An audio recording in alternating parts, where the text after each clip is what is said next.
తాకట్లో ఉన్న మీ బంగారాన్ని విడిపించి ఆ రోజు ఆన్లైన్ రేటుకి కొంటాం. Sharma gold company. తెలంగాణ రైతులకు రేవంత్ రెడ్డి ప్రభుత్వం అదిరిపోయే తీపి కబురు అందించింది. గత కొద్ది రోజులుగా అన్నదాతలు ఎప్పుడెప్పుడా అని ఎదురు చూస్తున్న రైతు భరోసా నిధుల విడుదలకు ముహూర్తం ఖరారైంది.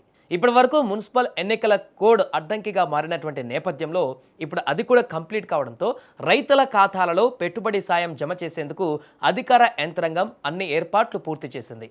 మున్సిపల్ ఎన్నికల నగారా ముగియడంతో రాష్ట్రంలో నిలిచిపోయిన అభివృద్ధి సంక్షేమ పథకాలకు లైన్ క్లియర్ అయింది.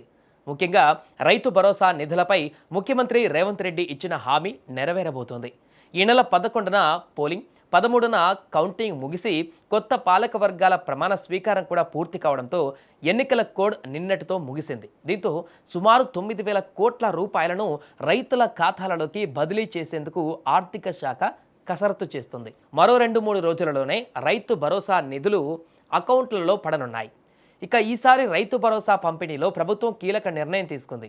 Satellite mapping, synthetic aperture radar technology ద్వారా కేవలం పంట సాగు చేసిన భూములకే సాయం అందించాలని భావించినప్పటికీ సాంకేతిక ఇబ్బందుల దృష్ట్యా ప్రభుత్వం వెనక్కి తగ్గింది.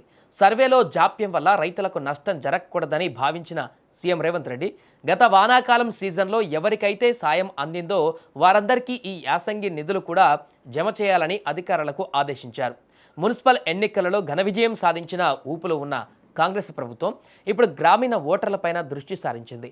త్వరలో జరగబోయే మండల, జిల్లా పరిషత్ ఎన్నికలలో క్లీన్ స్వీప్ చేయడమే లక్ష్యంగా రైతు భరోసా అస్త్రాన్ని ప్రయోగిస్తోంది.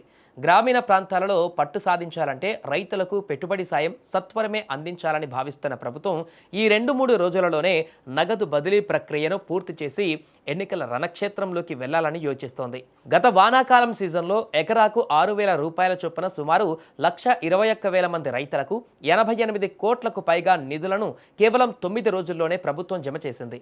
అయితే ఈసారి మరింత పకడ్బందీగా ఎలాంటి కోతలు లేకుండా అర్హులైన రైతులందరికీ ఒకేసారి నగదు జమ చేయాలని ఆర్థిక శాఖ భావిస్తోంది. బీడు భూములు, రియల్ ఎస్టేట్ వెంచర్లకు కాకుండా నిజమైన సాగు భూములకే సాయం అందాలన్న తమ లక్ష్యాన్ని కొనసాగిస్తూనే ప్రస్తుతానికి వానాకాలం లబ్ధిదారుల డేటాను ప్రామాణికంగా తీసుకుంటున్నారు. ఇక రైతు భరోసా కోసం రాష్ట్ర ఖజానా నుంచి సుమారు 9,000 కోట్ల రూపాయలను ప్రభుత్వం సమీకరించింది.